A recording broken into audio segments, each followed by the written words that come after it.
Assalamualaikum warahmatullahi wabarakatuh. Pada kesempatan kali ini, kita akan belajar bagaimana sih cara menganalisis kelayakan sebuah leasing. Kenapa kita belajar menganalisis kelayakan leasing? Karena terkadang kita dihadapkan pada suatu keputusan yang membingungkan. Apakah kita akan memutuskan untuk membeli suatu aset atau hanya menyewa saja? Mana yang lebih menguntungkan?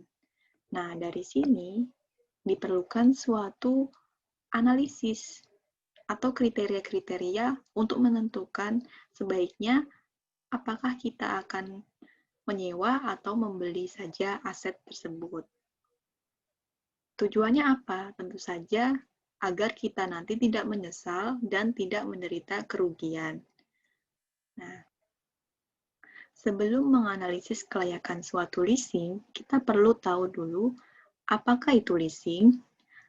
Leasing, atau yang lebih terkenal kita sebut sebagai sewa, adalah suatu proses di mana perusahaan itu bisa memperoleh hak untuk menggunakan aset tetap tertentu, tetapi pasti ada serangkaian pembayaran-pembayaran kontraktual secara berkala. Di dalam leasing juga, pembayaran-pembayaran kontraktual tersebut akan berpengaruh atau pembayaran tersebut termasuk sebagai tax deductible payment. Di dalam leasing, itu ada dua pihak yang terlibat. Ada penyewa dan ada lessor. Penyewa atau disebut sebagai lessee itu adalah penerima jasa aset berdasarkan kontrak sewa. Kemudian, lessor itu adalah pihak yang menyewakan aset. Dalam leasing dikenal dua jenis, yaitu sewa operasi dan financial lease. Apa yang membedakannya? Sebetulnya perbedaan mencoloknya adalah jika sewa operasi itu, total pembayaran dalam jangka waktu leasing tidak akan melebihi biaya awal leasing lessor. Jadi, jumlah payment-payment secara berkala yang dibayarkan lessee kepada lessor ketika ditotalkan itu tidak akan melebihi biaya yang telah dikeluarkan lessor untuk membeli aset tersebut. Kemudian, apabila financial leasing itu sangat memungkinkan bahwa total pembayaran selama masa leasing itu melebihi biaya awal aset leasing lessor. Itu perbedaan mencoloknya. Tapi jika kita telik lebih dalam, untuk sewa operasi itu perjanjian kontraktualnya bisa dibatalkan. Apabila lessee setuju untuk melakukan pembayaran berkala kepada lessor, maka disitulah sewa operasi berlaku. Seringnya itu dalam jangka pendek, misalnya adalah 5 tahun atau kurang. Kemudian, sewa operasi itu memungkinkan lessee juga untuk bisa menyewa lagi aset yang disewa apabila masa sewa sudah berakhir. Kemudian, lessee juga bisa langsung mengembalikan aset yang disewakan kepada lessor apabila masa sewa sudah berakhir juga. Apabila financial lease, maka sewanya itu jangka panjang. Dia akan lebih panjang daripada sewa operasi. Nah, financial lease ini tidak bisa dibatalkan. Penyewanya atau lesinya itu harus melakukan pembayaran atas penggunaan aset selama periode waktu yang telah ditentukan. Nah, tadi sudah saya katakan bahwa apabila dijumlah, total payment itu memungkinkan untuk melebihi biaya awal aset yang telah dikeluarkan oleh si lessor. Financial lease ini biasanya digunakan untuk sewa tanah, bangunan, dan peralatan-peralatan yang berukuran besar. Setelah tahu jenis-jenis leasing, maka sekarang kita akan melihat juga macam-macam leasing arrangement. Ada direct lease, ada sale leaseback arrangement, ada leverage lease. Direct lease ini adalah memungkinkan lessor itu memiliki ataupun memperoleh hak atas aset yang disewakan kepada lessee. Jadi, kepemilikan aset itu langsung dimiliki oleh lessor. Kemudian lessor menyewakan ke lessee. Kalau sale leaseback arrangement ini, Modelnya adalah lesi jual aset ke lessor. Nah, lessor kemudian nyewain lagi aset tersebut ke lesi, jadi muter-muter aja. Kemudian apabila leverage lease ini, lessor itu bertindak sebagai peserta ekuitas. Lessor itu berkontribusi 20% dari biaya aset, dan sisanya itu dipenuhi dengan pinjaman dari lender. Kemudian sewa operasi itu biasanya perlu klausul maintenance yang mengharuskan lessor itu yang melakukan atau menanggung beban maintenance dan melakukan pembayaran asuransi maupun pajaknya. Yang bisa kita garis bawahi di sini adalah ketika sewa operasi, maka lessorlah yang bertanggung jawab atas beban-beban maintenance, asuransi, dan pajaknya. Kemudian di dalam leasing, memungkinkan adanya opsi pembaruan atau renewal option, di mana dalam opsi pembaruan, lesi diberikan opsi untuk menyewa kembali aset pada saat sewa telah berakhir. Kemudian ada juga opsi pembelian atau purchase option, di mana dalam purchase option itu memungkinkan lesi untuk beli aset pada saat jatuh tempo. Biasanya harganya telah ditentukan sebelumnya. Sekarang kita akan menentukan bagaimana sih memutuskan apakah akan menyewa ataukah membeli aset. Ada 4 step dalam pengambilan keputusan. Yang pertama adalah kita perlu dulu menghitung arus kas keluar setelah pajak atau yang biasa kita sebut sebagai after tax cash outflow untuk setiap tahunnya jika kita memilih alternatif sewa. Kemudian step kedua, kita juga menghitung after tax cash outflow untuk setiap tahunnya jika kita memilih alternatif pembelian. Nah, kemudian setelah dihitung, pada step ketiga, kita akan menghitung present value dari cash outflow pada langkah 1 dan langkah 2 dengan menggunakan tingkat diskonto berupa biaya hutang setelah pajak atau after tax cost of debt. Nah, step keempat, berdasarkan hitung-hitungan pada step ketiga, kita akan memilih nilai present value dari cash outflow yang lebih rendah untuk kita jadikan pedoman dalam pengambilan keputusan. Langsung saja pada contoh. Misalnya, PT XYZ memerlukan sebuah mesin las. Harga mesinnya itu 72 juta. Tingkat pajak marginalnya 40%. Perusahaan pada saat ini dihadapkan pada dua pilihan, yaitu antara menyewa aset tersebut atau membeli aset dengan menggunakan pembiayaan bank. Jika perusahaan itu mengambil alternatif sewa guna, rinciannya adalah sebagai berikut. Sewa guna tersebut berjangka waktu 5 tahun. Pembayaran setiap akhir tahunnya itu 18 juta. Pada akhir tahun kelima itu perusahaan ditawarin untuk membeli mesin seharga 12 juta, alias ada purchase option-nya 12 juta. Kemudian jika perusahaan itu memilih alternatif pembelian, maka rinciannya adalah sebagai berikut. Tetap ada pembayaran setiap akhir tahun. Jangka waktu pinjaman itu 5 tahun.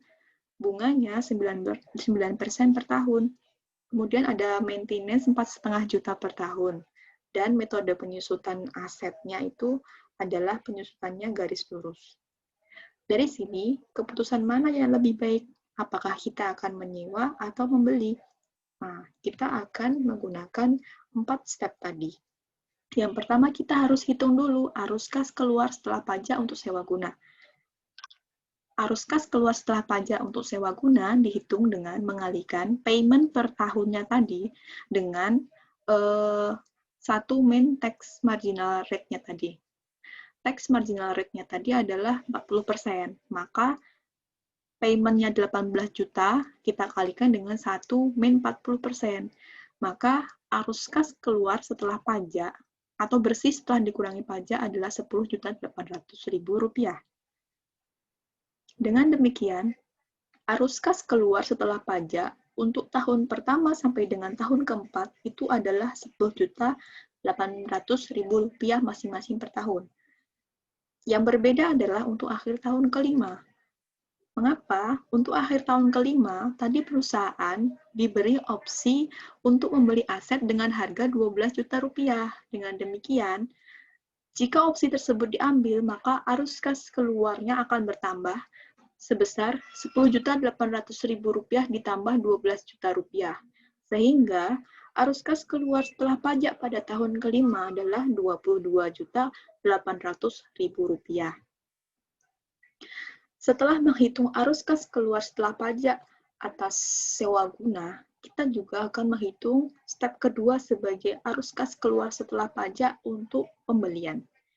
Jika perusahaan membeli aset mesin las tersebut melalui pembelian dengan pinjaman dari bank, maka kita hitung annual loan payment atas pinjamannya. Jangka waktu pinjaman tadi adalah 5 tahun. Kemudian tingkat suku bunganya adalah 9%. Present value pinjaman atau jumlah pinjaman yang kita terima adalah 72 juta. Maka di sini kita harus mencari tahu dulu berapa sih pembayaran per tahunnya yang akan kita cicil untuk melunasi pinjaman bank tersebut selama 5 tahun. Rumusnya adalah present value sama dengan PMT dikalikan dengan 1 dibagi 1 plus I pangkat N dibagi lagi I-nya. Maka diperolehlah payment sama dengan present value dibagi dengan annuity faktornya. Rp72 juta dibagi dengan 3,88965 Hasilnya adalah Rp18.510.657. Angka inilah yang menjadi angka payment per tahun yang harus dibayarkan oleh perusahaan jika perusahaan itu membeli aset dengan pinjaman bank selama 5 tahun dengan tingkat suku bunga 9%. Setelah itu, perusahaan juga akan menghitung dalam tabel rincian pinjamannya, karena sebesar payment 18.500 sekian tadi, itu tidak bersih prinsipal aja, tetapi juga di dalamnya mengandung unsur bunga. Sehingga perusahaan juga akan menghitung berapa sih dalam tahun tersebut pokok yang telah dibayar dan berapa sih bunganya. Setelah kita menghitung berapa pokok yang dibayar per tahunnya, berapa bunganya, kita kemudian akan merinci unsur-unsur di dalam arus kas keluar yang nantinya akan ditotalkan. Pertama, yang jelas arus kas keluar yang utama adalah sumbernya dari loan payment tadi. Perusahaan bayar utang. Per tahunnya 18,5 juta kurang lebih. Ditambah apa lagi? Ditambah ada maintenance cost. Karena perusahaan beli, maka yang menanggung adalah perusahaan itu sendiri, sebesar Rp4,5 juta per tahunnya. Kemudian, karena perusahaan itu memiliki hak atas aset karena membeli, maka berhak atas depresiasi. Depresiasi asetnya dengan menggunakan metode garis lurus dengan nilai sisa 0, maka diperolehlah depresiasi sama dengan total cost asetnya tadi ada 72 juta dibagi dengan 5 tahun, hasilnya adalah Rp14.400.000. Kemudian, setelah dihitung depresiasi per tahunnya, kita juga menghitung interest-nya. Interest atas pinjaman. Interest atas pinjaman kita pindahkan dari tabel loan payment tadi ke tabel after tax cash outflow. Kemudian, kita menghitung total deduction-nya. Total deduction ini dijumlahkan dari maintenance cost ditambah depresiasi ditambah interest-nya. Misalnya, maintenance cost 4,5 juta, depresiasi 14.400.000, kemudian interest-nya 6,4 juta, kemudian diperolehlah total deduction Rp25.380.000. Setelah menghitung total deduction, kita hitung tax shield-nya, yaitu manfaat pajaknya. Caranya bagaimana? Kita kalikan total tax deduction dengan tarif pajak marginalnya. Berapa tarif pajak marginalnya tadi? 40%. Maka tax shield untuk tahun pertama sebesar 40% dikalikan dengan Rp25.300.000. Hasilnya adalah Rp10.152.000. Setelah memperoleh hasil tax shield-nya, maka kita hitung after tax cash outflow. Dari mana penghitungannya? Dari loan payment sebesar 18.510 sekian ditambah maintenance cost dikurangi dengan tax shield. Hasilnya adalah after tax cash outflow. Misalnya tahun pertama loan payment-nya 18,5 juta, maintenance cost-nya 4,5 juta, tax shield-nya 10,1 juta. Hasilnya adalah 12,8 juta. Begitu seterusnya. Untuk tahun pertama sampai dengan tahun terakhir kita hitung after tax cash outflow. Setelah kita mendapatkan angka after tax cash outflow, kita berlanjut ke step ketiga. Step ketiga, kita menghitung present value dari cash outflow dalam langkah 1 dan langkah 2 dengan tingkat diskonto dari cost of debt after tax. Cost of debt after tax atau after tax cost of debt. Kita bandingkan present value dari cash outflow dari sewa. Berapa present value-nya? Yang pertama, kita pindahkan dulu after tax cash outflow dari tahun pertama sampai tahun kelima jika kita memilih alternatif sewa guna usaha. Setelah mendapatkan after tax cash outflow-nya, kita present value-kan. Caranya bagaimana? Total angka after tax cost outflow tadi kita kalikan dengan present value faktor dengan tingkat diskonto 9%. Maka